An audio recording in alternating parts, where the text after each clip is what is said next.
ఓం శ్రీ సాయినాథాయ నమః. శ్రీ సాయి సచ్చరిత్రము 50వ అధ్యాయము. కాకా సాహెబ్ దీక్షిత్, టెంబే స్వామి, బలరామ దురందర్ కథలు. శ్రీ సాయి సచ్చరిత్ర మూలంలోని 50వ అధ్యాయము 39వ అధ్యాయంలో చేర్చుట జరిగింది. కారణము అందులోని ఇతివృత్తము కూడా ఇదియే కనుక సచ్చరిత్రములోని 51వ అధ్యాయము ఇచ్చట 50వ అధ్యాయంగా పరిగణించవలెను. భక్తులకు ఆశ్రయమైన శ్రీ సాయికి జయమగు కాక. వారు మన సద్గురువులు.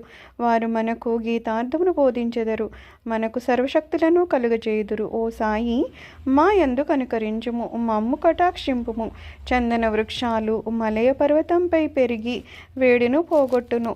మేఘములు వర్షమును కురిపించి చల్లదము కలుగజేయును.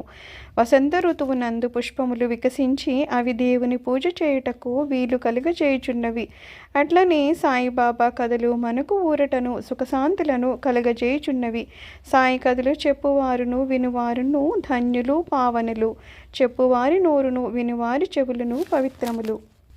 కాకా సాహెబ్ దీక్షిత్ 1864 నుండి 1926 వరకు మధ్య పరగణలోని కాండ్వా గ్రామమునందు వడనగర నాగర బ్రాహ్మణ కుటుంబంలో హరిసీతారాం ఉరఫ్ కాకా సాహెబ్ దీక్షిత్ జన్మించను. ప్రాథమిక విద్యను ఖండ్వా, హింగన్ ఘాటులలో పూర్తి చేశాను. నాగ్పూర్లో మెట్రిక్ వరకు చదివాను. బొంబాయి, విల్సన్, ఎల్సివిస్టన్ కాలేజీల్లో చదివి 1883లో పట్టభద్రుడయ్యను. న్యాయవాది పరీక్షలో కూడా ఉత్తీర్ణుడై లిటిల్ అండ్ కంపెనీలో కొలువునకు చేరెను.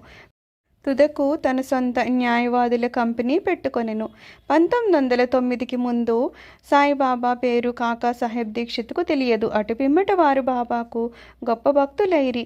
ఒకానొకప్పుడు లోనావాలాలో ఉన్నప్పుడు తన పాత స్నేహితుడగు నానా సాహెబ్ చందోర్కర్ను చూసెను. ఇద్దరినూ కలిసి ఏవో విషయాలు మాట్లాడుకొనిరి. కాకా సాహెబ్ తాను లండన్లో రైలు బండి ఎక్కుచుండగా కాలు జారి పడిన అపాయమును గూర్చి వర్ణించెను. వందల కొలది ఔషధాలు దాన్ని నయం చేయలేకపోయాను. కాలు నొప్పియు కుంటితనమును పోవలనచో అతడు సద్గురువగు సాయిబాబా వద్దకు పోవలనని నానా సాహెబ్ సలహా ఇచ్చెను. సాయిబాబా విషయమై పూర్తి వృత్తాంతమును విశదపరిచెను. సాయిబాబా నా భక్తుని సప్త సముద్రముల మీద నుంచి కూడా పిచ్చుక కాలికి దారము కట్టి ఈడ్చినట్లు రాగుకొని వచ్చేదను అనే వాగ్దానమును, ఒకవేళ వాడు తనవాడు కానిచో వాడు తనచే ఆకర్షింపబడనియు వాడు తన దర్శనమే చేయలేడనియో బాబా చెప్పిన సంగతి తెలియజేశను. ఇదంతయో విని కాకా సాహెబ్ సంతసించి సాయిబాబా వద్దకు పోయి వారిని దర్శించి కాలు యొక్క కుంటితనము కంటే నా మనసు యొక్క కుంటితనమును బాగు చేసి శాశ్వతమైన ఆనందాన్ని కలుగచేయమని వేడుకొందనని నానా సాహెబ్తో చెప్పాను. కొంతకాలం పిమ్మట కాకా సాహెబ్ అహ్మద్ నగర్ వెళ్ళెను. బొంబాయి లెజిస్లేటివ్ కౌన్సిల్లో ఓట్లకై సర్దారు కాకా సాహెబ్ మిరీకర్ ఇంటిలో దిగెను. కాకా సాహెబ్ మిరీకర్ కొడుకు బాలా సాహెబ్ మిరీకర్. వీరు కోపర్గాంకు మామలతదారు. వీరు కూడా గుర్రపు ప్రదర్శన సందర్భంలో అహ్మద్ నగర్ వచ్చి ఉండిరి. ఎలక్షన్ పూర్తయిన పిమ్మట కాకా సాహెబ్ షిరిడీకి పోవ నిశ్చయించుకొనెను. మిరీకర్ తండ్రి కొడుకులు వీరిని ఎవరి వెంట షిరిడీకి పంపవలనా అని ఆలోచించుచుండిరి. షిరిడీలో సాయిబాబా వీరిని ఆహ్వానించటానికి సిద్ధపడుచుండెను. అహ్మద్ నగర్లో ఉన్న శ్యామ మామగారు తన భార్య ఆరోగ్యము బాగా లేదనియు శ్యామను తన భార్యతో కూడా రావాల్సిందనియు టెలిగ్రామ్ ఇచ్చిరి. బాబా ఆజ్ఞను పొంది శ్యామ అహ్మద్ నగర్ చేరి తన అత్తగారికి కొంచెము నయముగానున్నదని తెలుసుకొనెను. మార్గములో గుర్రపు ప్రదర్శనకు పోవుచున్న నానా సాహెబ్ పాన్సే, అప్పా సాహెబ్ గజ్రే శ్యామను కలిసి మిరీకరు ఇంటికి పోయి కాకా సాహెబ్ దీక్షితుని కలిసి వారిని షిరిడీకి తీసుకొని వెళ్ళమనిరి. కాకా సాహెబ్ దీక్షిత్కు మిరీకరులకు శ్యామ అహ్మద్ నగర్ వచ్చిన విషయము తెలియజేసిరి. సాయంకాలము శ్యామ మిరీకర్ల వద్దకు పోయెను. వారు శ్యామకు కాకా సాహెబ్ దీక్షిత్తో పరిచయం కలుగజేసిరి. శ్యామ కాకా సాహెబ్ దీక్షిత్తో కోపర్గాంకు ఆనాటి రాత్రి 10 గంటల రైల్లో పోవాలని నిశ్చయించిరి. ఇది నిశ్చయించిన వెంటనే ఒక వింత జరిగెను. బాబా యొక్క పెద్ద పటము మీది తెరను బాలాసాహెబ్ మిరీకరు తీసి దానిని కాకాసాహెబ్ దీక్షిత్కు చూపించెను. కాకాసాహెబ్ షిరిడీకి పోయి ఎవరినైతే దర్శించవలనని నిశ్చయించుకొనో వారే పటము రూపంగా అచట తన్ను ఆశీర్వదించడానికి సిద్ధంగా ఉన్నట్లు తెలిసి అతడు మిక్కిలి ఆశ్చర్యపడెను. ఈ పెద్ద పటము మేఘశ్యామునిది. దానిపై అద్దము పగిలినందున అతడు దానికి ఇంకొక అద్దము వేయుటకు మిరీకర్ల వద్దకు పంపెను. చేయవలసిన మరమ్మత్తు పూర్తి చేసి ఆ పటమును కాకాసాహెబు శ్యామాల ద్వారా షిరిడీకి పంపుటకు నిశ్చయించిరి.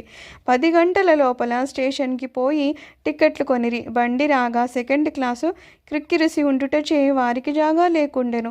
అదృష్టవశాత్తు గార్డు కాకాసాహెబు స్నేహితుడు. అతడు వారిని ఫస్ట్ క్లాస్లో కూర్చుండబెట్టెను. వారు సౌఖ్యంగా ప్రయాణము చేసి కాపర్గావ్లో దిగిరి. బండి దిగగానే షిరిడీకి పోవుటకు సిద్ధంగా ఉన్న నానాసాహెబ్ చందోర్కర్ను చూసి మిక్కిలి ఆనందించిరి. కాకాసాహెబు నానాసాహెబు కౌగలించుకొనిరి. వారు గోదావరిలో స్నానం చేసిన పిమ్మట షిరిడీకి బయలుదేరిరి. షిరిడీ చేరి బాబా దర్శనము చేయగా కాకాసాహెబ్ మనసు కరిగెను. కండ్లు ఆనంద బాష్పాలచే నిండెను. అతడు ఆనందము చే పొంగి పొరలుచుండెను. బాబా కూడా వారి కొరకు తాము కనిపెట్టుకొని ఉన్నట్లును వారిని తోడుకొని వచ్చుటకై శ్యామాని పంపినట్లును తెలియజేశాను. పిమ్మట కాకాసాహెబు బాబాతో ఎన్నో సంవత్సరాలు సంతోషంగా గడిపెను. షిరిడీలో ఒక వాడాను కట్టి దానినే తన స్థిర నివాస స్థలంగా చేసుకొనెను. అతడు బాబా వల్ల పొందిన అనుభవాలు లెక్కలేనన్ని గలవు. వాటినన్నింటినీ ఇచ్చట పేర్కొనలేము. బాబా కాకాసాహెబ్తో అంత్యకాలమున నిండు విమానంలో తీసుకుపోయేదను అన్న వాగ్దానము సత్యమైంది. 1926వ సంవత్సరము జూలై 5వ తేదీన అతడు హేమాడ్ పంతుతో రైలు ప్రయాణం చేయుచు బాబా విషయం మాట్లాడుచు సాయిబాబా యందు మనస్సు లీనము చేసను. ఉన్నట్లుండి తన శిరమును హేమాడ్ పంతు భుజాలపై వాల్చి ఏ బాధయు లేక ఎట్టి చికాకు పొందక ప్రాణములను విడిచెను. శ్రీ టెంబేస్వామి యోగులు ఒకరినొకరు అన్నదమ్ముల వలె ప్రేమించుకొందురు. ఒకానొకప్పుడు శ్రీ వాసుదేవానంద సరస్వతి స్వాముల వారు అంటే టెంబేస్వామి వారు రాజమండ్రిలో మకాం చేసిరి. ఆయన గొప్ప నైష్ఠికుడు, పూర్వాచారపరాయణుడు, జ్ఞాని, దత్తాత్రేయుని యోగి భక్తుడు. నాందేడు ప్లీడరగు పుండలీకరావు వారిని చూచుటకై కొంతమంది స్నేహితులతో రాజమండ్రికి పోయిరి. వారు స్వాముల వారితో మాట్లాడుచున్నప్పుడు సాయిబాబా పేరు షిరిడీ పేరు వచ్చెను. బాబా పేరు విని స్వామి చేతులను జోడించి ఒక టెంకాయను తీసి పుండలీకరావునకు ఇచ్చి ఇట్లనెను, దీనిని నా సోదరుడైన సాయికి నా ప్రణామములతో నర్పింపుము. నన్ను మరవద్దని వేడుము. నా యందు ప్రేమ చూపుమనుము. అయినా స్వాములు సాధారణంగా ఇతరులకు నమస్కరించరనియు కానీ బాబా విషయమున అది ఒక అపవాదమనియు చెప్పెను. పుండలీకరావు ఆ టెంకాయను సమాచారమును షిరిడీకి తీసుకుని పోవటకు సమ్మతించెను. బాబాను స్వామి సోదరుననుట సమంజసంగా ఉండెను. ఏలన బాబా వలె వారును రాత్రింబవళ్ళు అగ్నిహోత్రమును వెలిగించియే ఉంచిరి. 1 నెల పిమ్మట పుండలీకరావు తదితరులను షిరిడీకి టెంకాయను తీసుకుని వెళ్ళిరి. వారు మన్నాడు చేరిరి. దాహము వేయుటచే ఒక సెలయేరు కడుకు పోయిరి. పరగడుపున నీళ్లు త్రాగకూడదని కారపు అటుకులు ఉపాహారం చేసిరి. అవి మిక్కిలి కారంగా ఉండుటచే టెంకాయను పగలగొట్టి దాన్ని కోరును అందులో కలిపి అటుకులను రుచికరంగా చేసిరి. దురదృష్టం కొలది ఆ కొట్టిన టెంకాయ స్వాముల వారు పుండలీకరావు గారికి ఇచ్చింది. షిరిడీ చేరినప్పటికీ పుండలీకరావుకి ఈ విషయం జ్ఞప్తికి వచ్చెను. అతడు మిగులా విచారించెను. భయముచే వణుకుచూ సాయిబాబా వద్దకు ఏగెను. టెంకాయ విషము అప్పటికే సర్వజ్ఞుడైన బాబా గ్రహించెను. బాబా వెంటనే తన సోదరుడగు టెంబేస్వామి పంపించిన టెంకాయను తెమ్మనెను. పుండలీకరావు బాబా పాదాలను గట్టిగా పట్టుకొని తన తప్పును అలక్ష్యమును వెలిబుచ్చుచూ పశ్చాత్తాపపడుచు బాబాను క్షమాపణ వేడెను. దానికి బదులు ఇంకొక టెంకాయను సమర్పించదనెను. కానీ బాబా అందులకు సమ్మతించలేదు. ఆ టెంకాయ విలువ సాధారణ టెంకాయలకి ఎన్నో రెట్లు మరియు దాని విలువ సరిపోయినది ఇంకొకటి లేదని చెప్పుచూ నిరాకరించెను. ఇంకను బాబా ఇట్లనెను, ఆ విషయమై నీవే మాత్రము చింతించవలసిన అవసరం లేదు. అది నా సంకల్పం ప్రకారము నీకు ఇవ్వబడెను. తుదలో దారిలో పగలగొట్టబడెను. దానికి నీవే కర్తవని అనుకొననేలా. మంచిగాని చెడ్డగాని చేయుటకు నీవు కర్తవని అనుకొనరాదు. గర్వహంకార రహితుడవయ్యి ఉండుము. అప్పుడే నీ పరచింతన అభివృద్ధి పొందును. ఎంత చక్కని వేదాంత విషయమును బాబా బోధించును చూడుడు.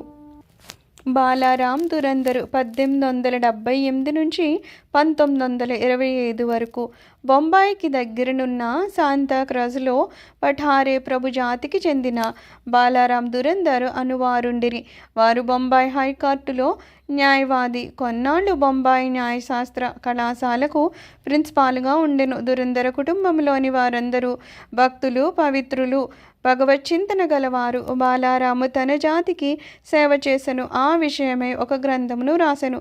అటు పిమ్మట తన దృష్టిని మతము, ఆధ్యాత్మిక విషయముల వైపు మరలించెను.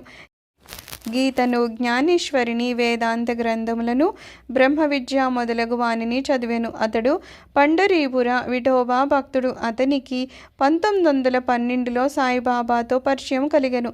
6 నెలలకు పూర్వము తన సోదరులకు బాబుల్జీయును, వామనరావును షిరిడీకి పోయి బాబా దర్శనం చేసిరి. ఇంటికి వచ్చి వారి అనుభవాలను బాలారామునకు ఇతరులకు చెప్పిరి. అందరూ బాబాను చూడ నిశ్చయించిరి. వారు షిరిడీకి రాకమునిపే బాబా ఇట్లు చెప్పెను, ఈ రోజున నా దర్బార్ జనులు వచ్చుచున్నారు. దురందర సోదరులు తమ రాకను బాబాకు తెలియజేయనప్పటికీ బాబా పలికిన పలుకులు ఇతరుల వలన విని విస్మయముందిరి. తక్కిన వారందరూ బాబాకు సాష్టాంగ నమస్కారము చేసి వారితో మాట్లాడుచూ కూర్చుని ఉండిరి. బాబా వారితో ఇట్లనెను, వీరే నా దర్బారు జనులు. ఇంతకు ముందు వీరి నాకయ్యే మీకు చెప్పి ఉంటిని. బాబా దురందర సోదరులతో ఇట్లనెను, గత 60 తరముల నుండి మన ముందుర్లును పరిచయం కలవారము. సోదరులందరూ వినయ విధేయతలు కలవారు. వారి చేతులు జోడించుకొని నిలిచి బాబా పాదముల వైపు దృష్టిని నిగిడించిరి. సాత్విక భావములు అనగా కండ్ల నీరు కారుట, రోమాంచము, వెక్కుట, గొంతుక ఆర్చుకొని పోవుట మొదలగునవి వారి మనస్సులను కరిగించెను. వారందరూ ఆనందించిరి. భోజన అనంతరము కొంత విశ్రమించి తిరిగి మసీదుకు వచ్చిరి. బాలారాము బాబాకు దగ్గరగా కూర్చుని బాబా పాదములు ఒత్తుచుండును. బాబా చిలుము త్రాగుచు దానిని బాలారామునకిచ్చి పీడ్చుమనెను. బాలారాము చిలుము పీల్చుటకు అలవాటు పడి ఉండలేదు. అయినప్పటికీ దాన్ని అందుకొని కష్టంతో పీల్చెను. దానిని తిరిగి నమస్కారాలతో బాబాకు అందచేసెను. ఇదియే బాలారామునకు శుభ సమయము.